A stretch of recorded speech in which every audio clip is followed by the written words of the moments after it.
Hello दोस्तों, स्वागत है आप सभी का हमारे यूट्यूब चैनल टेस्ला ट्यूटोरियल्स में। और आज हम डिस्कस करने वाले हैं फिजिक्स का एक नया टॉपिक जो कि है इलेक्ट्रिक डाइपोल। उसके ऊपर डिस्कस करेंगे डाइपोल मोमेंट और हम देखेंगे कि इक्वेटोरियल पॉइंट और एक्सियल पॉइंट पे डाइपोल के कारण इलेक्ट्रिक फील्ड क्या होता है। तो ये स्टार्ट करते हैं। तो हमारा जो फर्स्ट टॉपिक है वो है इलेक्ट्रिक डाइपोल। इलेक्ट्रिक डाइपोल होता क्या है, तो इसको लिख सकते हैं, it is a system of two point charges which are equal in magnitude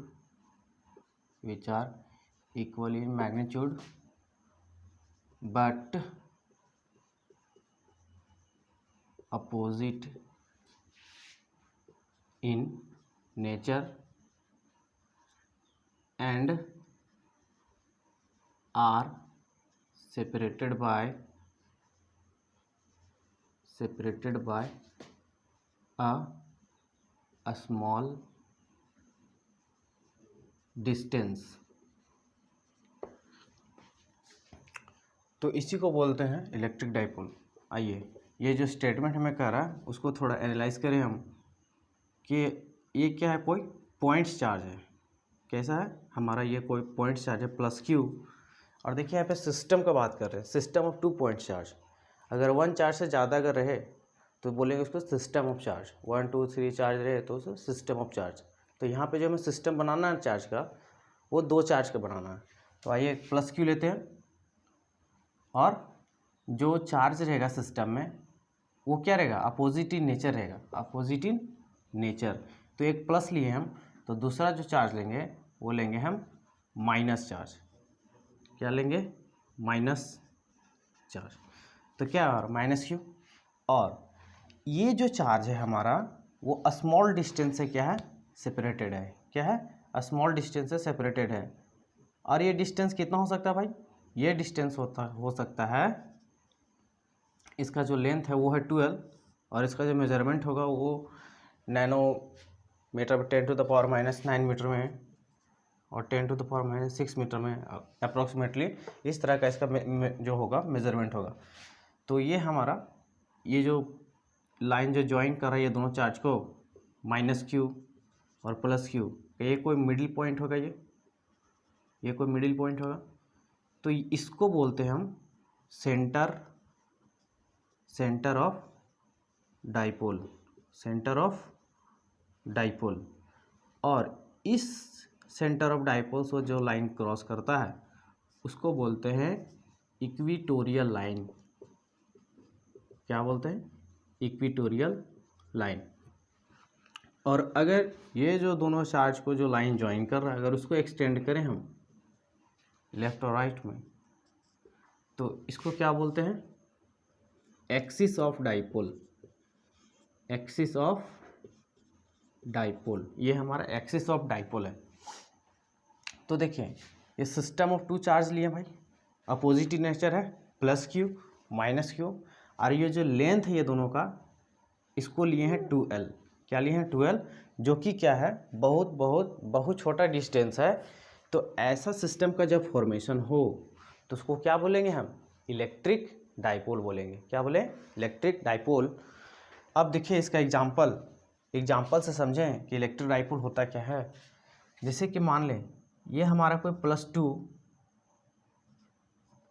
plus two micro coulomb charge है और ये कोई डिस्टेंस है 12, ये कोई स्मॉल डिस्टेंस है, मान लीजिए 12 है, और यहाँ भी क्या है 2 माइक्रो कूलम चार्ज है। तो देखें ये जो चार्ज है क्या है, सेम नेचर का है और सेम मैग्नीट्यूड का है। तो क्या ये जो सिस्टम है इस स्टेटमेंट को क्या कर रहा है, पायलट कर दे रहा है, क्योंकि मैग्नीट्यूड तो सेम रहेगा दोनों चार्ज का बट अपोजिट इन नेचर में होना चाहिए। तो क्या इसको हम इलेक्ट्रिक डाइपोल बोल सकते हैं, नहीं बोल सकते भाई, ये इलेक्ट्रिक डाइपोल नहीं है। हाँ, अगर ये प्लस के जगह पे जैसे मान लें ये 2 माइक्रोकूलम है, ये प्लस 2 माइक्रोकूलम है, और ये प्लस के जगह पे यहाँ पे होता -2 माइक्रोकूलम, और ये स्मॉल डिस्टेंस होता कोई दोनों बीच का सेपरेशन, तो इसको बोलते हैं हम इलेक्ट्रिक डाइपोल। तो इसको क्या बोलते हैं? It is a electric dipole. Electric dipole आई बात समझ में? तो हमें किस कंडीशन को ध्यान में रखना है वो तो समझ में आ गया भाई। तो इसके कुछ एग्जाम्पल हैं इलेक्ट्रिक डाइपोल के। एग्जाम्पल इलेक्ट्रिक डाइपोल ले ले, NaCl, H2O और बहुत सारे हैं, तो इसे याद रखें आप। अब इसके बाद बात करेंगे डाइपोल मोमेंट के बारे में। इसके बाद बात करेंगे डाइपोल मोमेंट। तो इसको नोट डाउन कीजिए। हम इसके इरेज कर रहे हैं क्योंकि मुझे ये स्पेस चाहिए। अब आती है बात डाइपोल मोमेंट। डाइपोल मोमेंट, तो जो डाइपोल मोमेंट है ये करता क्या है? ये हमें बतलाता है कि जो इलेक्ट्रिक डाइपोल है उसका स्ट्रेंथ क्या है। ये हमें क्या बताता है? इलेक्ट्रिक डाइपोल का स्ट्रेंथ बताता है। तो इसे बोल सकते हैं हम, it tell us about strength of electric dipole. आई बात समझ में कि इलेक्ट्रिक डाइपोल कितना स्ट्रॉन्ग है उसको कौन बताता है? ये हमारा डाइपोल मोमेंट बताता है। तो आइए डाइपोल मोमेंट को हम डिफाइन करें। डाइपोल मोमेंट को डिफाइन करें तो इसको ऐसे कर सकते हैं, it is a product of magnitude of charges, magnitude of charge and dipole length आई बात समझ में? तो डाइपोल लेंथ होता क्या है?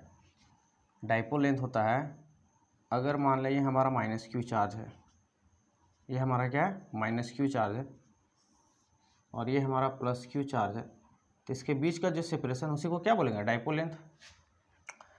तो देखिए क्या बोल रहा है? प्रोडक्ट लीजिए, किसका? चार्ज का। क्या लीजिए? चार्ज का प्रोडक्ट लीजिए। और किसके साथ प्रोडक्ट लेना है भाई? डाइपोल लेंथ को। तो चार्ज हमारा क्या होता है? क्यू से रिप्रेजेंट कर रहे हैं हम चार्ज को, और लेंथ हमारा क्या हुआ? डाइपोल लेंथ हुआ 2L। तो प्रोडक्ट ले लिए Q × 2L, ये हमारा क्या देगा? Dipole moment. और डाइपोल मोमेंट को रिप्रेजेंट करते हैं ये P। तो ये P हमारा क्या हुआ? ये हुआ डाइपोल मोमेंट। ये हमारा है डाइपोल मोमेंट। Dipole moment. अब बात करें यहाँ पे, तो जो हम डाइपोल मोमेंट होता है हमारा, वो होता क्या है? वेक्टर क्वांटिटी तो होता है, इसलिए इस पे क्या लिए हैं? वेक्टर का साइन लिए हैं। तो इसको हम मेंशन कर सकते हैं कुछ पॉइंट्स इसमें कि डाइपोल मोमेंट के कुछ इम्पोर्टेंट पॉइंट्स हैं, तो यहाँ पे बना सकते हैं इसको थोड़ा सा important points.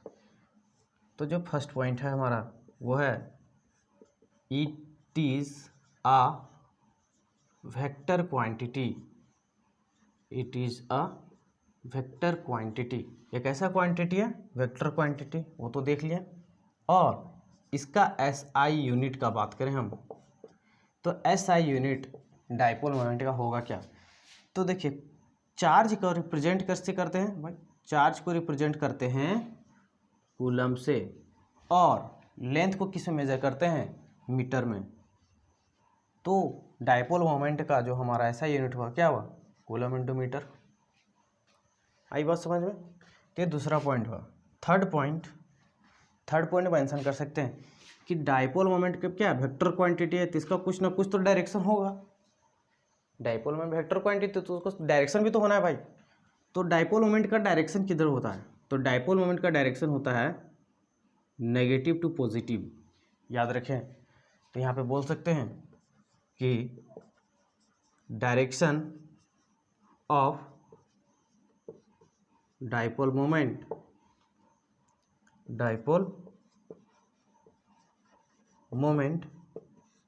Is from negative charge to positive charge. तो ये कुछ इंपॉर्टेंट पॉइंट है रिगार्डिंग डायपोल मोमेंट, तो इसे याद रखें और ये इसको नोट डाउन करें। तो यही था हमारा डायपोल मोमेंट। अब इसके बाद बात करेंगे कि डायपोल मोमेंट के कारण एक्सियल पॉइंट पे इलेक्ट्रिक फील्ड क्या होगा, तो इसको नोट डाउन करें। तो नेक्स्ट टॉपिक है हमारा इलेक्ट्रिक डायपोल के कारण एक्सियल पॉइंट पे हमें फाइंड करना है इलेक्ट्रिक फील्ड। तो आइए लिखते हैं, क्या होगा भाई, electric field eight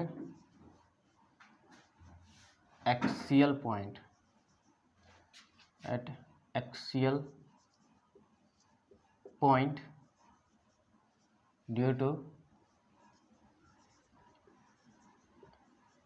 electric dipole. तो आइए स्टार्ट करते हैं। तो हमने कंसिडर किया ये हमारा क्या है, ये हमारा है माइनस क्यू चार्ज जो कि सेपरेटेड है 12 से। हमने बात किया था कि दोनों चार्ज के बीच का सेपरेशन होता है स्मॉल, और वो कैसा होता है, और वो लेंथ क्या होता है भाई 12, और इसका एक ओरिजिन होता है, से बोल सकते हैं मिडिल पॉइंट दोनों डायपोल का। अगर ये टोटल लेंथ 12 है, हमारा, तो ये भी क्या होगा L, ये भी क्या होगा L, क्योंकि हमारा मिडिल पॉइंट में लाई कर रहती है पोर्शन L, और ये L टोटल 12। आई बात समझ में।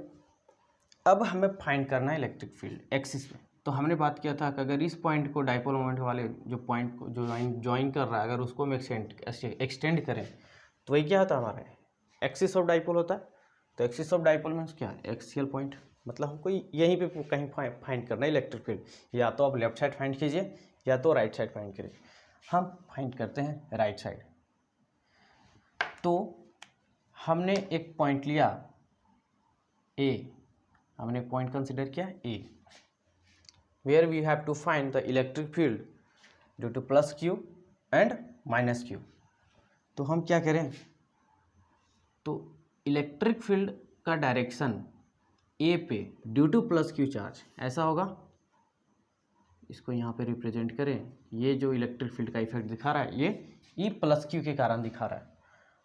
अब ई माइनस क्यू के कारण इलेक्ट्रिक फील्ड का डायरेक्शन क्या होगा, ऐसा होगा, ऐसा होगा, क्योंकि इलेक्ट्रिक फील्ड नेगेटिव चार्ज में टुवर्ड्स द नेगेटिव चार्ज होता है और पॉजिटिव चार्ज में away from the positive charge होता है। तो ये अवे हो गया इसके कारण, और ये टुवर्ड्स हो गया नेगेटिव के कारण। अब बात कीजिएगा कि इसका जो एरो है यहाँ पे, इसको थोड़ा ज़्यादा लॉन्ग बनाया है, इसको स्मॉल बनाया है। इसलिए बनाया है क्योंकि ये पॉजिटिव चार्ज का जो इफेक्ट है इस पॉइंट पे क्या करेगा, ज़्यादा डोमिनेट करेगा। आई बात समझ में, क्योंकि ये जो पॉइंट है ये ए पॉइंट का क्या है, ज़्यादा नज़दीक है, इसलिए यहाँ पे इसका इफेक्ट ज़्यादा दिखेगा। और माइनस क्यू का इफेक्ट यहाँ पे क्या होगा, प्लस क्यू के कारण, प्लस क्यू के कंपेरिजन में यहाँ पे क्या दिखेगा, कम इफेक्ट दिखेगा। इसके जो स्मॉल मैग्नीट्यूड से दिखाएं यहाँ पे। अब लिखते हैं थोड़ा एक्सप्रेशन इलेक्ट्रिक फील्ड का। तो क्या होगा, देखें, electric field due to plus Q charge at point ए। तो क्या होगा, इसे हम क्या लिख सकते हैं, देखिए ज़रा, ई plus Q, electric field due to plus Q का एक्सप्रेशन होता है k q upon r square. क्या होता है, आर स्क्वायर। यहाँ पे हमें डिस्टेंस मेंशन करना है। ये ओरिजिन से हम रेफरेंस पॉइंट हमेशा याद रखें कि जो हमारा मिडिल पॉइंट रहता है डायपोल मोमेंट का, उसको हम रेफरेंस पॉइंट मानते हैं और वहीं से सारा मेजरमेंट करते हैं। तो ये हमारा और ए के बीच का पॉइंट क्या हुआ, आर। क्लियर। तो ये जो टोटल लेंथ है हमारा, ये जो टोटल लेंथ है यहाँ से लेकर यहाँ तक पॉइंट, ये क्या होगा, एल प्लस आर, ये हो जाएगा। अब बात करें ये प्लस क्यू और ये ए के बीच का जो डिस्टेंस होगा वो क्या होगा, वो होगा टोटल यहाँ से यहाँ कितना है भाई, आर, और ये डिस्टेंस कितना है, एल। तो हमें ये डिस्टेंस चाहिए तो करेंगे क्या, आर माइनस एल, तो हमें ये पॉइंट मिलेगा। तो आर माइनस एल, तो हमें ये लेंथ दे दिया। Clear.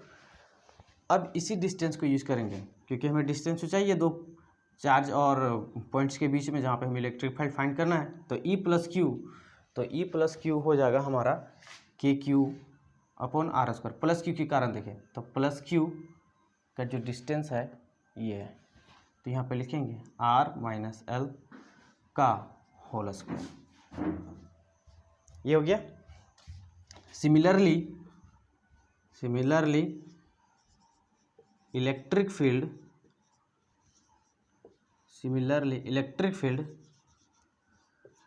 Due to negative charge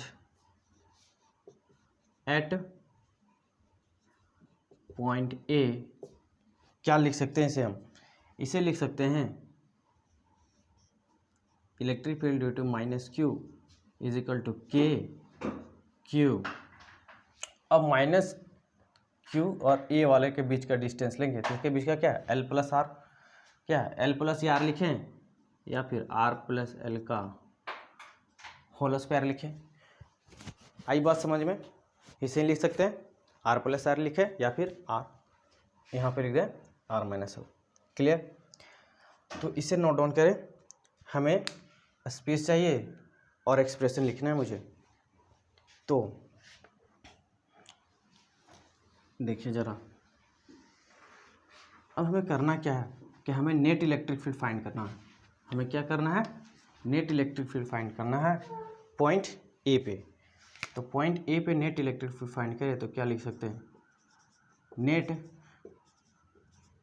electric field eight point A क्या होगा भाई, देखें ई नेट, क्योंकि ये हमारा क्या है, इसका इफेक्ट ज़्यादा है और तो इसका जो मैग्नीट्यूड है इलेक्ट्रिक फील्ड का वो क्या होगा, ग्रेटर होगा in comparison to E minus q के कारण। तो हमको किस में से किस में माइनस करना होगा, ई प्लस क्यू माइनस ई माइनस क्यू। आई बात समझ में। ये देखिए भाई, यहाँ से इसका जो डिस्टेंस है ये प्लस क्यू और ए के बीच का और माइनस क्यू और ए के बीच में इसका डिस्टेंस कम है, तो इलेक्ट्रिक फील्ड का स्ट्रेंथ यहाँ पे क्या होगा, ज़्यादा होगा। इसके बीच का डिस्टेंस क्या है, बहुत ज़्यादा है, तो इलेक्ट्रिक फील्ड क्या होगा, यहाँ पे इफेक्ट घट जाएगा। तो इलेक्ट्रिक फील्ड ज़्यादा ये हुआ और इलेक्ट्रिक फील्ड कम ये हुआ, इसलिए ज़्यादा वाले में से क्या करेंगे, कम को क्या करेंगे, माइनस करेंगे। तो ई माइनस क्यू लिखें। अब देखें ई प्लस क्यू के कारण हमें क्या मिल रहा था, प्लस क्यू के कारण के क्यू क्या लिखे थे, ये डिस्टेंस क्या था हमारा, आर माइनस एल का होल स्क्वायर माइनस के क्यू आर प्लस एल का होल स्क्वायर, यही था। अब हम क्या करें, यहाँ पे के क्यू को क्या करें, कॉमन ले लें। के क्यू को क्या कर सकते हैं, कॉमन ले सकते हैं। तो ले लिए भाई कॉमन, क्या हो गया, ए हो गया आर माइनस एल का whole square minus 1/r plus l का होल स्क्वायर। क्लियर। तो और ये हमारा क्या हुआ, ई नेट हुआ, ये हमारा क्या हुआ, ई नेट। तो अब यहाँ पे हम लिख सकते हैं कि ई net is equal to k Q को क्या करें, कॉमन ले लिए। अब इसको फ्रैक्शनल एडिशन सब्ट्रैक्शन है तो उसको यूज़ करें हम। तो नीचे वाले जो टर्म है, नीचे वाले टर्म को क्या लिख सकते हैं, r square minus l square का स्क्वायर, ये लिख सकते हैं।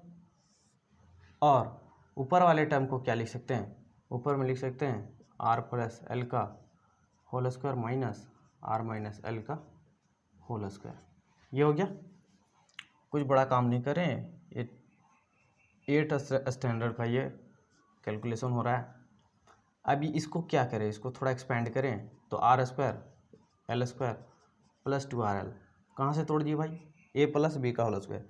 अब इसको तोड़े ए माइनस बी का होल स्क्वायर तो ये होगा r square minus l square plus 2RL, और ये हमारा हो गया r square minus l square का स्क्वायर। तो देखिए ये हमारा प्लस में, ये हमारा माइनस में, ये भी प्लस में, ये माइनस में, कैंसिल हो गया। ये प्लस में, ये भी प्लस में, क्या हो गया 2RL प्लस 2RL क्या हो गया 4RL, 4RL। तो k q is equal to 4RL upon r square minus l square का होल स्क्वायर। क्लियर। अब यहाँ पे हम कुछ एजम्पशन करने वाले हैं या फिर एज्यूम करने वाले बोल सकते हैं। क्या एज्यूम करने वाले हैं, देखें ये जो डिस्टेंस हम आर लिए हैं ये ग्रेटर देन है इस डिस्टेंस एल के कंपैरिजन में। देखने से भी लग रहा है ये जो हमारा आर है एल के कंपैरिजन में क्या है, बहुत ज़्यादा बड़ा है। तो इसको लिख सकते हैं r is very very greater than l. तो जब r very very greater than l है तो यहाँ पे क्या होगा, एल को क्या करेगा, नेगलेक्ट कर सकते हैं हम। एल को क्या कर सकते हैं, नेगलेक्ट कर सकते हैं, क्योंकि छोटा क्वांटिटी हो जा रहा है उसके सामने। तो E net is equal to क्या हो गया, के क्यू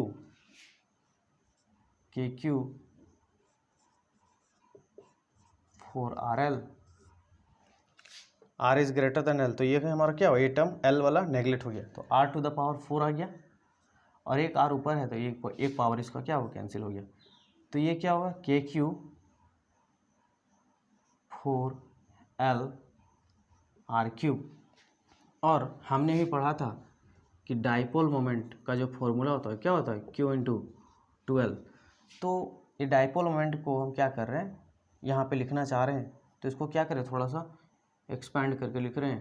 तो क्या लिखें, 2KQ into 2 L upon r³। तो ये वाला देखिए हमारा टर्म, ये जो हमारा है Q इंटू 2L, ये हमारा क्या दे रहा है, डाइपोल मोमेंट P। तो इसको क्या लिख सकते हैं हम, 2KQ P, और ये हमारा क्या होगा r³। और इलेक्ट्रिक फील्ड हमारा कैसा है, ये भी वेक्टर क्वांटिटी, ये भी vector quantity.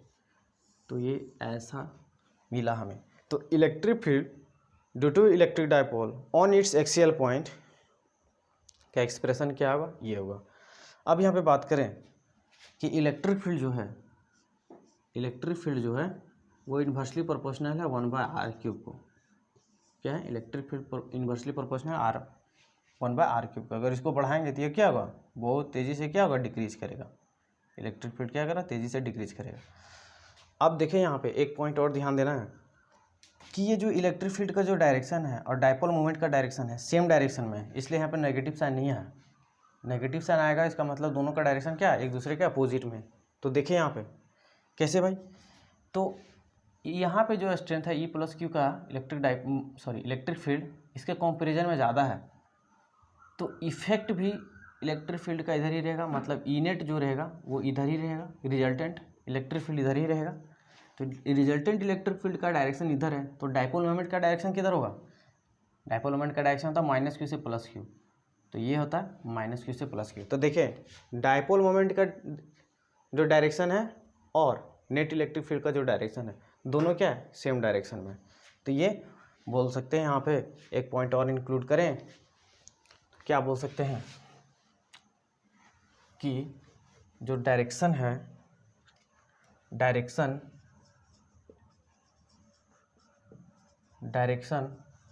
Of electric field and dipole moment are same. दोनों का जो डायरेक्शन इलेक्ट्रिक फील्ड और डाइपोल मोमेंट का क्या है, सेम है। तो इतना मेंशन करने के बाद इसे ज़रूर मेंशन करें। क्लियर। तो ये सब जो डेरिवेशन है वो बोर्ड एग्जाम में आते ही रहते हैं, तो इसको नोट डाउन करें। अब बात करेंगे electric field due to electric dipole on its equatorial line. तो यहाँ पे हम, आप लोग फिर से लिखिए, हम यहीं पे मिटाक लिख दे रहे हैं, equatorial line due to electric dipole. Clear? इसको आप इरेज करें या फिर चलो हम इरेज करते हैं, एक फ्रेश डायग्राम बनाते हैं। अब हमें फाइंड करना है electric field due to equatorial. तो देखिए हम फिर से कंसीडर कर रहे हैं एक इलेक्ट्रिक डाइपोल, ये हमारा -q, और जो दूसरा डिस्टेंस है वो है, दूसरा चार्ज है वो है +q। ये दोनों बीच का जो सेपरेशन का जो मिडिल पॉइंट होगा वो अप्रोक्सीमेटली यहाँ पे होगा, जिसको बोल सकते हैं हम O, और ये डिस्टेंस हमारा कहला जाएगा L, और ये डिस्टेंस कहला जाएगा L, और ये टोटल लेंथ हमारा हो जाएगा 12, क्योंकि डाइपोल लेंथ क्या था 12। अब हमने क्या बोला था कि जो सेंटर ऑफ जो डाइपोल है वहाँ से अगर कोई लाइन क्रॉस करता है तो उसको क्या बोलते हैं हम, इक्वेटोरियल लाइन बोलते हैं। तो ये हमारा इक्वेटोरियल लाइन, यही इसी लाइन पे कहीं हमें फाइंड करना है इलेक्ट्रिक फील्ड। तो हमने फिर से कंसीडर किया है पॉइंट A, हमने फिर से कंसीडर किया पॉइंट A, जहाँ पे हमें इलेक्ट्रिक फील्ड फाइंड करना है due to -q and +q। आप लोग ये लिख लिए हेडिंग, इसको हम इरेज कर रहे हैं क्योंकि मुझे स्पेस चाहिए लिखने के लिए। तो देखें इलेक्ट्रिक फील्ड A पॉइंट पे नेगेटिव के कारण और इलेक्ट्रिक फील्ड A पॉइंट पे +q के कारण क्या होगा, और ये जो डिस्टेंस हम लिए हैं पॉइंट R तक A, वो क्या है हमारा डिस्टेंस R। क्लियर? तो ये जो हमारा है ये क्या हुआ, राइट, देखिए ये राइट हैंड ट्रायंगल बन गया RHS। अब इसको हम क्या लिख सकते हैं, ये वाला जो डिस्टेंस है इसको लिख सकते हैं L² + R²। कहाँ से, पाइथागोरस थ्योरम से, ये हो गया L² + R²। क्लियर है? अब -q के कारण जो हमारा जो फील्ड का जो डायरेक्शन होगा, इलेक्ट्रिक फील्ड का डायरेक्शन वो होगा कुछ इस तरह से। -q के कारण जो इलेक्ट्रिक फील्ड का डायरेक्शन है कुछ इधर आएगा इनवर्ट, और +q के कारण जो इलेक्ट्रिक फील्ड का जो डायरेक्शन है वो जाएगा कुछ इधर। तो ये हो गया electric field due to +q, और ये हो गया electric field due to -q। Clear यहाँ तक? अब बात करें, ये दोनों साइड क्या है, सेम लेंथ का, तो ये एंगल क्या हो जाएगा थीटा, और ये भी एंगल क्या हो जाएगा थीटा। और हम एक एक्सिस को या फिर एक लाइन को इस पॉइंट से क्या करें, पास करवाएं, तो ये एंगल हमें क्या देगा थीटा। भाई ये क्या होता है, अल्टरनेट इंटीरियर एंगल से होता है, 9th क्लास का प्रॉपर्टी है ज्योमेट्री का, और ये भी हमें क्या जाएगा 9th क्लास, ये थीटा दे देगा ये, और ये हमें क्या दे देगा, ये भी हमें थीटा दे देगा। क्यों थीटा देगा भाई, ये वर्टिकली अपोजिट एंगल से थीटा दे दिया। क्लियर? तो हमें फाइंड करना है net electric field due to discharge and discharge. तो हम क्या करें, ये जो हमारा है ये कुछ एंगल पे, तो इसको क्या करें कंपोनेंट में तोड़ें हम, तो इसको कंपोनेंट में तोड़ेंगे तो एक हमें साइन कंपोनेंट मिलेगा और एक हमें कॉस कंपोनेंट मिलेगा। तो जो थीटा एंगल के साथ जो एक्सिस बना रहा है वो हमें क्या देता है, हमेशा ऑलवेज गिव्स कॉस थीटा। तो इसको हम क्या लिख सकते हैं, ये हमें देगा E + Q कॉस थीटा इसके कारण, और E - Q के कारण ये भी हमें क्या देगा, E - Q कॉस थीटा, क्योंकि दोनों क्या रहा है इस एक्सिस के साथ थीटा एंगल बना रहा है भाई। और ये वाला हमें जो ये कंपोनेंट हमें देगा E + Q साइन थीटा, और ये वाला भी हमें कंपोनेंट देगा, इसको यहाँ पे लिखें E - Q साइन थीटा।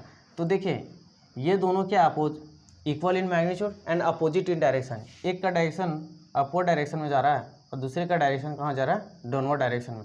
तो इसका इफेक्ट, ये इफेक्ट क्या कर देगा, एक दूसरे को कैंसिल कर देगा। तो हमें जो नेट इलेक्ट्रिक फील्ड देगा, वो कौन सा देगा कंपोनेंट, केवल कॉस कंपोनेंट देगा। कौन सा कंपोनेंट देगा, कॉस कंपोनेंट।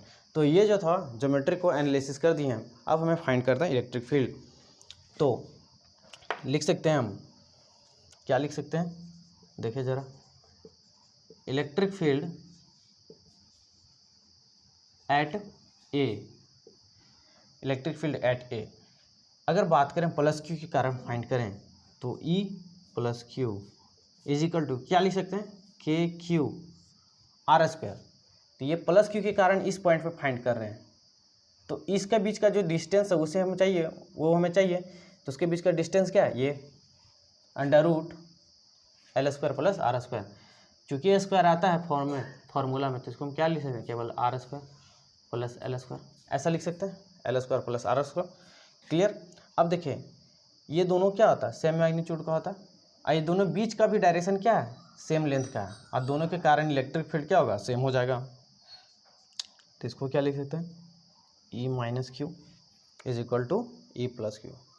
क्यों लिख पा रहे हैं इक्वल, क्योंकि दोनों मैग्नीट्यूड का, दोनों चार्ज का मैग्नीट्यूड सेम है, और जिस पॉइंट पे इलेक्ट्रिक फील्ड फाइंड कर रहे हैं वो पॉइंट से दोनों का डिस्टेंस क्या है, इक्वल है, इसलिए इलेक्ट्रिक फील्ड भी क्या होगा वहाँ पे, इक्वल आएगा।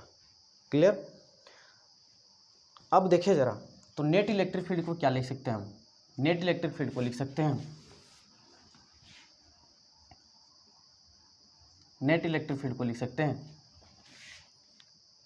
क्योंकि ये दोनों कंपोनेंट देखिए, ये वाला और ये साइन का कंपोनेंट का कोई इफेक्ट दिखेगा ही नहीं, क्योंकि दोनों क्या हो, कैंसिल हुआ, तो ये हमारा कोस कंपोनेंट ही देगा, तो दोनों जो कंपोनेंट है वो क्या है, सेम डायरेक्शन में है, तो दोनों क्या होगा, दोनों को ऐड कर देंगे, तो ई नेट क्या हो जाएगा हमारा, ई प्लस क्यू प्लस ई माइनस क्यू, सॉरी हाँ ऐसे ही लिखें, ई माइनस क्यू।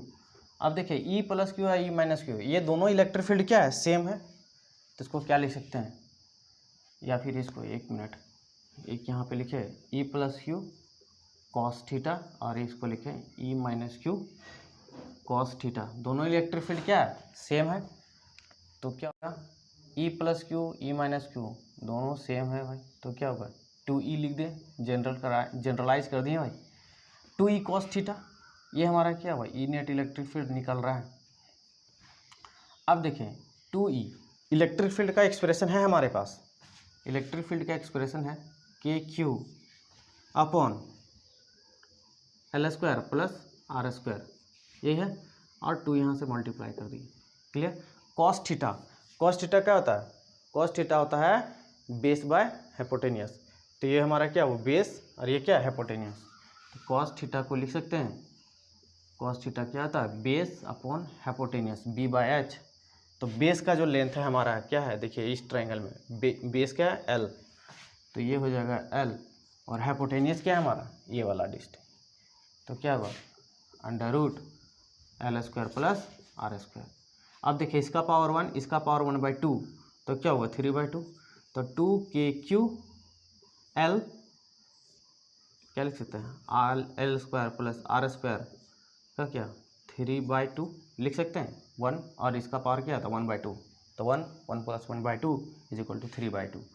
क्लियर। अब देखिए यहाँ पे इसको डायपोल मोमेंट लिख सकते हैं 2L × Q, तो इसको हम लिखें या फिर इसको यहीं पे अरेंज कर दे रहे हैं तो अच्छा लगेगा देखने में एक्सप्रेशन, तो इसको क्या लिख सकते हैं KQ × 12, यही होगा, तो इसको क्या लिख सकते हैं P, तो ये हो गया K और ये हो गया हमारा P, क्या हो गया P, और ये हमारा हो जाएगा L square plus R square का 3/2। क्लियर। तो ये हमारा नेट इलेक्ट्रिक फील्ड आया। अब देखें यहाँ भी वही सेम कंडीशन लगा रहे हैं कि जो R है हमारा L के कंपैरिजन में क्या है ज़्यादा है, तो R is very very greater then L, तो हम क्या लिख सकते हैं इसको, इसे लिख सकते हैं हम, इसे लिख सकते हैं हम, R हमारा क्या कर देगा नेगलेक्ट कर देगा L को, तो L हमारा नेगलेक्ट हो जाएगा, तो क्या बचेगा KP और R3, R का पावर 2 क्या हो जाएगा कैंसिल हो जाएगा, तो आ जाएगा R3, ये हमारा आ जाएगा E टोटल इलेक्ट्रिक फील्ड। तो देखें यहाँ पे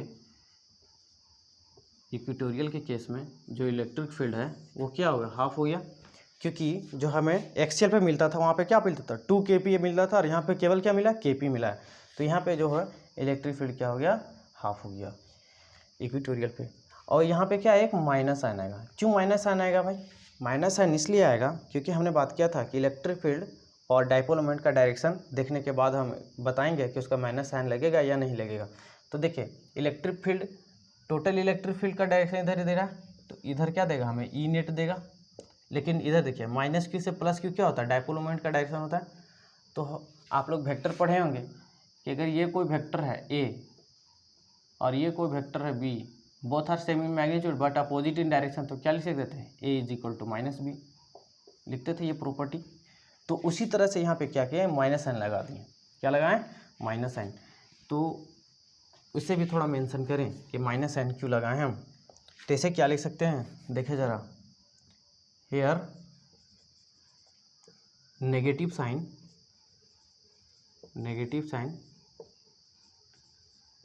indicate that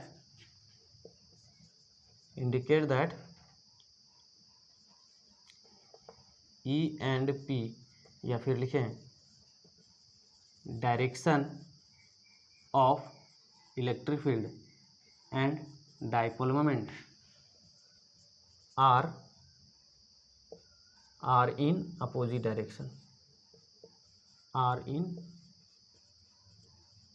opposite to each other,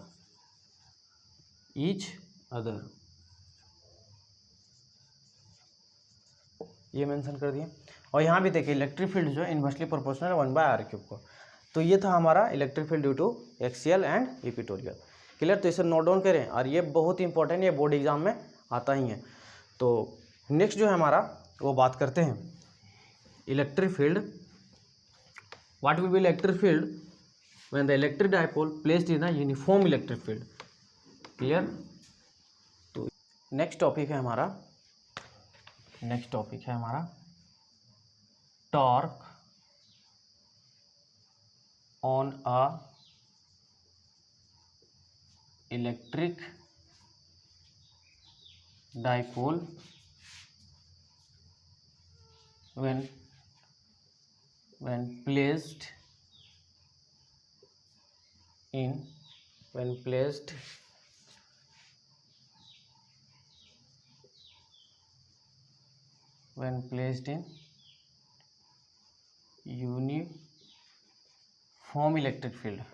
uniform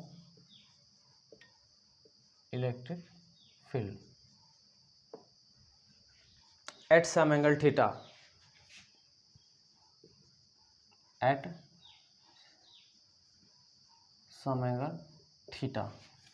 तो यूनिफॉर्म इलेक्ट्रिक फील्ड क्या होता है हमने डिस्कस किया है। तो ये हमारा एक यूनिफॉर्म इलेक्ट्रिक फील्ड है। यूनिफॉर्म इलेक्ट्रिक फील्ड, जो इलेक्ट्रिक फील्ड लाइंस होते हैं वो क्या होता है, इक्वली स्पेस्ड रहते हैं, और उसका जो मैग्नीट्यूड रहता है हर एक पॉइंट पे क्या होता है, सेम होता है। तो ये हमारा एक इलेक्ट्रिक फील्ड है जो कि क्या है, यूनिफॉर्म है। क्लियर, अब हम क्या कर रहे हैं इसमें कि एक कोई डाइपोल मोमेंट क्या करें, प्लेस्ड कर रहे हैं एट एन एंगल थीटा। तो हमने यहाँ पे प्लेस किया भाई, एक डाइपोल मोमेंट है ऐसा, ये माइनस क्यू बोले, ये जो चार्ज है क्या माइनस क्यू, ये क्या है प्लस क्यू, ये है हमारा प्लस क्यू, और इसका जो मिडिल पोर्शन होगा कुछ यहाँ होगा, और ये जो डिस्टेंस होगा वो कैसा होगा 12, इसके बीच का सेपरेशन क्या होगा 12। अब देखिए हमने बात किया था, हमने बोला था, एक कंसेप्ट डील किया था भाई कि कोई भी इलेक्ट्रिक फील्ड में जब भी कोई पॉजिटिव चार्ज रखता है यूनिफॉर्म इलेक्ट्रिक फील्ड में, तो उस पर जो फोर्स लगता है, जिस डायरेक्शन में इलेक्ट्रिक फील्ड होता है उसी डायरेक्शन में उस पर क्या लगता है, फोर्स लगता है। ये हमने डिस्कस किया था। ये हमारा क्या है, ये है electric field, uniform electric field का डायरेक्शन। क्या बोले थे, पॉजिटिव चार्ज पे फोर्स लगता है यूनिफॉर्म इलेक्ट्रिक फील्ड में, इलेक्ट्रिक फील्ड के डायरेक्शन में, और नेगेटिव चार्ज अगर प्लेस कर देते यूनिफॉर्म इलेक्ट्रिक फील्ड में, तो उस पर जो फोर्स लगता था वो इलेक्ट्रिक फील्ड के क्या लगता था, अपोजिट लगता था। आई बात समझ में। तो यही कंसेप्ट को यहाँ पे यूज़ करने वाले हैं। तो ये हमारा प्लस क्यू चार्ज है, तो इस पर जो फोर्स लगेगा ये कुछ इस तरह से लगेगा। हमने इसे बोल दिया F1, इसे क्या बोल दिया F1 is equal to q E हमने लिखा। इसको ऐसे क्यों लिख पा रहे हैं Fn इज इक्वल टू, तो हमने बात किया था कि इलेक्ट्रिक फील्ड इंटेंसिटी बात किए थे, क्या होता है, फोर्स पर यूनिट चार्ज होता था, first force per unit charge, test charge. तो इसको F इज इक्वल टू, वहाँ पर हमने एक्सप्रेशन भी लिखा था कि F is equal to Q into E लिख सकते हैं हम, तो वहीं से लिख रहे हैं। तो F is equal to Q into E. अब नेगेटिव चार्ज पे जो लग रहा है फोर्स क्या होगा, इधर लगेगा, तो इसके कारण क्या होगा, इसको मैंने बोल दिया F2 क्यू इंटू ई लिख सकते हैं। और ये इलेक्ट्रिक फील्ड कुछ एंगल थीटा पे क्या हुआ, प्लेस्ड किया हुआ, तो ये एंगल हुआ हमारा थीटा। क्लियर। तो यहाँ पे कुछ लैंग्वेज मेंशन करना होगा। क्या मेंशन करना होगा, इसको नेमिंग कर देते हैं, ए है और ये बी है। तो A B is a electric dipole having length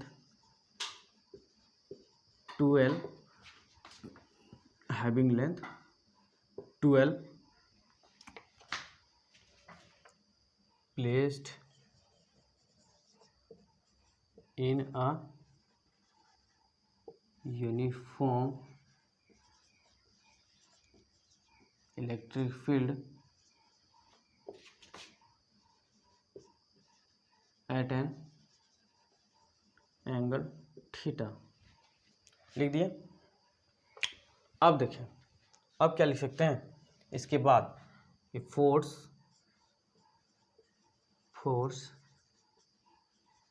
acting on plus Q, क्या लिख सकते हैं इसको, क्या लिखे हैं, F1 is equal to Q into E. Similarly हम क्या लिख सकते हैं यहाँ पे, force acting on minus Q, इसको क्या लिख सकते हैं, क्या लिखें, F2 is equal to Q into E. इसके बाद ये एक्सप्रेशन। क्लियर। तो नेट फोर्स जो हमें मिलेगा, नेट फोर्स क्या होगा, F1 माइनस F2, क्योंकि दोनों क्या है, अपोजिट इन नेचर और सेम मैग्नीट्यूड क्या है, तो क्या होगा नेट फोर्स। यहाँ भी लिखे क्यू ई, यहाँ भी रखे क्यू ई, तो Q E minus Q E क्या होगा, जीरो। तो एफ नेट हमें क्या मिला, इसमें जीरो मिला। क्या मिला, जीरो। तो अब यहाँ से हम क्या कर सकते हैं, एक कंक्लूजन निकाल सकते हैं। कंक्लूजन क्या होगा, कंक्लूजन होगा when two forces are equal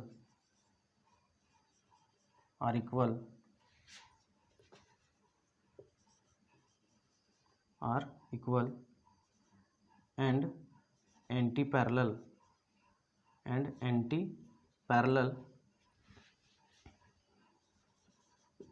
acting on a body on two different points, then it produce torque. क्या प्रोड्यूस करता है, टॉर्क। देखिए जरा, ये F1 जो है इस प्लस क्यू पे चार्ज लगा रहा है, इधर फोर्स लगा रहा है, इधर इस डायरेक्शन में, तो इसको क्या करेगा, इसको थोड़ा सा डाउन करेगा। ये चाहेगा कि ये पॉइंट झुके, और ये लगा रहा है इधर की ओर डायरेक्शन फोर्स लगा रहा है, तो ये क्या चाहेगा, ये जो हमारा पॉइंट है ये क्या करे, थोड़ा अपर लिफ्ट करे, तो ये इधर कुछ मूव करना चाहेगा और ये कुछ इधर मूव करना चाहेगा। तो ये जो लगा रहा है, जो इस डायरेक्शन में फोर्स लग रहा है और ये इस डायरेक्शन में जो फोर्स लग रहा है, उसी को क्या बोल रहे हैं, क्या बोल रहे हैं उसको, टॉर्क। क्या बोल रहे हैं उसको, टॉर्क। और ये जो टॉर्क जब एक्ट करता है वन बॉडी पे ऑन टू डिफरेंट पॉइंट, तो क्या करेगा, इसको मूव करने की कोशिश करेगा। तो ये वाला पॉइंट इधर आएगा और ये वाला पॉइंट इधर जाएगा। क्लियर। तो इसको क्या लिख सकते हैं, टॉर्क। टॉर्क को रिप्रेजेंट करते हैं टाउ से, इसको बोलते हैं टाउ। और टाउ इज इक्वल टू क्या होता है, फोर्स, आइदर फोर्स लिख सकते हैं या फोर्स लिख सकते हैं, कोई दिक्कत नहीं है। Force into perpendicular direction, force into perpendicular direction, sorry, या परपेंडिकुलर डिस्टेंस लिखें, परपेंडिकुलर डिस्टेंस। तो देखें यहाँ से हम क्या किए, एक लाइन ड्रॉ किए, और इस जो फोर्स है इसका लाइन ऑफ एक्शन कुछ को पीछे इस तरह से एक्सटेंड किए, ए बी सी, ये हमारा पॉइंट हो गया सी। क्लियर। इसको ये से इंक्रीज कर दें, तो देखें ये हमारा 12 है और ये जो हमारा जो डिस्टेंस है परपेंडिकुलर डिस्टेंस बी से सी की ओर, इसी का बात करें यहाँ पे परपेंडिकुलर डिस्टेंस, उसको हमने क्या लेट किया एक्स, हमने क्या लेट किया एक्स। तो अब देखें उसको हम क्या लिख सकते हैं, tau is equal to force लिखें। तब फोर्स यहाँ पे क्या है, फोर्स क्यू ही है, क्यू ही, कोई भी आइदर फोर्स मीन्स क्यू, कोई भी लिखे, क्लियर, इनटू परपेंडिकुलर डिस्टेंस, ये क्या होगा एक्स इंटू परपेंडिकुलर डिस्टेंस हमारा एक्स है।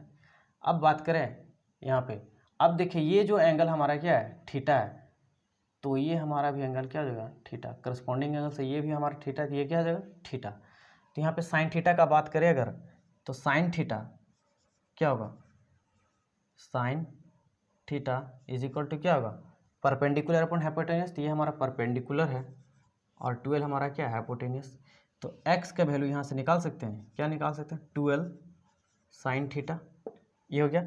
अब ये कुछ नहीं करेंगे, substitute this value in here, तो टाउ जाके टॉर्क है हमारा क्या होगा q into e 12 sine theta, ऐसा हो गया। अब देखें अगर इसको रीअरेंज करके लिखें तो क्या लिख सकते हैं, या फिर आप तो जानते हैं कि q इंटू 12 क्यों क्या लिख सकते हैं p, तो लिख दिए p और e आ गया यहाँ पे और ये आ गया साइन थीटा, तो ये हो गया टाउ।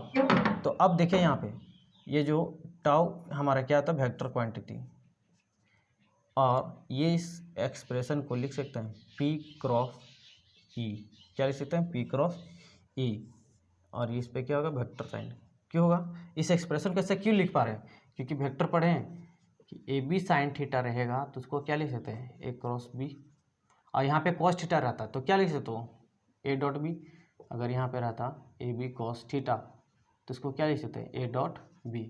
तो ये कंसेप्ट को यूज किया यहाँ पे रखें, क्लियर। तो ये हमें दिया torque, torque is equal to P cross C, यही हमारा एक्सप्रेशन है और ये बहुत बहुत इंपॉर्टेंट है एग्जाम पॉइंट ऑफ व्यू से, ये जनरली बोर्ड में आता है, क्लियर। तो इसको नोट डाउन करें, अब इसके कुछ स्पेशल केस लेंगे, 2 पॉइंट्स है स्पेशल केस, उसको डिस्कस कर लेते हैं। आइए, तो स्पेशल केस हमारा क्या है, स्पेशल केस है फर्स्ट कि जब हम इस इलेक्ट्रिक डाइपोल को प्लेस किए यूनिफॉर्म इलेक्ट्रिक फील्ड में, कुछ एंगल थीटा पे प्लेस किए, अगर हम बात करें कि इस इलेक्ट्रिक डाइपोल को इसके पैरेलल पुट करें, पैरेलल प्लेस करें इलेक्ट्रिक फील्ड को, तब क्या होगा, ऐसे लिख सकते हैं यहाँ पे स्टेटमेंट या फिर वर्ड में लिखे सेंटेंस में, when electric dipole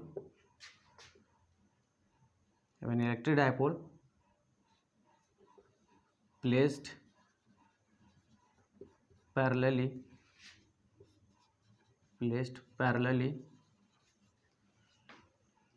in electric field, in uniform electric field, in uniform electric field, तो क्या होगा, इसका मतलब क्या है, इसका मतलब है कि ये हमारा कोई इलेक्ट्रिक फील्ड है, यूनिफॉर्म इलेक्ट्रिक फील्ड है, और इसमें हमने क्या किया कि इसके पैरेलल प्लेस्ड किया है, तो ये माइनस क्यू हो गया, ये प्लस क्यू हुआ, ये 12 है, ये हमारा क्या है डाइपोल है, इलेक्ट्रिक डाइपोल। तो ये देखें ई और पी के बीच में जो एंगल बन रहा है इस केस में क्या बन रहा है, theta is equal to 0 degree. तो यहाँ पे क्या बोल सकते हैं, तो theta is equal to 0 degree है, थीटा इज इक्वल टू क्या है 0 डिग्री। तो टाउ इज इक्वल टू क्या लिख सकते हैं, टाउ इज इक्वल टू क्या होगा पी ई साइन थीटा, ये होता है एक्सप्रेशन, और साइन थीटा की जगह पे 0 डिग्री पुट करें तो टाउ हमें क्या देगा 0 देगा, मीन्स यहाँ पे कोई टॉर्क नहीं लगेगा। मतलब कि अगर इस पोजीशन में रखें इलेक्ट्रिक डाइपोल को यूनिफॉर्म इलेक्ट्रिक फील्ड में, तो इस पर कोई फोर्स नहीं लगेगा और वो कोई मूवमेंट नहीं करेगा, कोई मूवमेंट नहीं करेगा, तो इस कंडीशन को बोलते हैं स्टेबल इक्विलिब्रियम। क्या बोलते हैं स्टेबल इक्विलिब्रियम, मीन्स ये क्या हो गया स्टेबल हो गया, इसको कोई मतलब नहीं है, कहीं मूव नहीं करेगा। आई बात समझ में। नेक्स्ट जो है हमारा नेक्स्ट पॉइंट है हमारा वो है कि जब हम उसको 180 डिग्री पे रखें, या फिर डायरेक्ट बोलते हैं when electric dipole is placed anti parallel to electric field, anti parallel to electric field means उस केस में क्या होगा, theta is equal to 180 degree. कैसे, इसको देखें, ये हमारा इलेक्ट्रिक फील्ड है, यूनिफॉर्म इलेक्ट्रिक फील्ड, ये यूनिफॉर्म इलेक्ट्रिक फील्ड है हमारा। अब बोल रहा है कि 180 डिग्री पे प्लेस करना है। तो अभी जो हमने प्लेस किया था वो कुछ इस तरह से, इधर माइनस क्यू था, ये प्लस क्यू था। 180 डिग्री पे प्लेस करना है तो इसको मतलब ऐसे रोटेट करके रखेंगे तो इधर क्या आ जाएगा, प्लस क्यू आ जाएगा, और इधर क्या आ जाएगा, माइनस क्यू। तो यहाँ पे इधर आएगा प्लस क्यू और यहाँ पे क्या आएगा, माइनस क्यू। आई बात समझ, ये है हमारा माइनस क्यू और ये है हमारा प्लस क्यू। तो देखिए यहाँ पे एंगल जो बन रहा है हमारा क्या आ रहा है, 180 डिग्री बन रहा है, theta is equal to 180 degree. तो टाउ यहाँ पे लिखें, टाउ का क्या लिखा था expression, p e sine theta, और साइन थीटा की जगह पे पुट करें 180 डिग्री, तो 180 डिग्री इज इक्वल टू क्या होगा, 0। साइन 180 डिग्री 0, तो टाउ का वैल्यू यहाँ भी क्या हो गया, 0। क्या आ गया, 0। मीन्स यहाँ भी कोई टॉर्क नहीं लगेगा। अब देखिए यहाँ पे, लेकिन यहाँ पे क्या होगा कि इसको हम अनस्टेबल बोलेंगे। क्या बोलेंगे, अनस्टेबल इक्विलिब्रियम। इस कंडीशन को बोलेंगे अनस्टेबल इक्विलिब्रियम। जब theta is equal to 180 degree होता है तो अनस्टेबल इक्विलिब्रियम, जब theta is equal to 0 degree होता है उसको बोलते हैं स्टेबल इक्विलिब्रियम। अनस्टेबल इसलिए क्योंकि ये हमारे इधर क्या होगा, प्लस एंड होगा और इधर क्या होगा, माइनस एंड। इलेक्ट्रिक फील्ड इधर से क्या होगा, मूव कर रहा है। तो देखिए ये प्लस क्यू इस पर क्या रहेगा, कुछ ना कुछ फोर्स लगाएगा, तो इसको क्या करेगा, ये प्लस क्यू क्या करेगा, डिस्टर्ब करना चाहेगा। तो डिस्टर्ब करना चाहेगा तो ये क्या चाहेगा कि भाई हमको कोई डिस्टर्ब ना करे, तो ये चाहेगा उधर मूव करे और ये चाहेगा इधर मूव करे। तो इस कंडीशन को बोलते हैं अनस्टेबल इक्विलिब्रियम। क्लियर। तो ये आज का हमारा क्लास में मुझे यही डिस्कस करना था। तो नेक्स्ट जो क्लास रहेगा इस पे बेस्ड कुछ प्रॉब्लम्स रहेंगे, तब तक इसलिए रिवीजन करते रहें।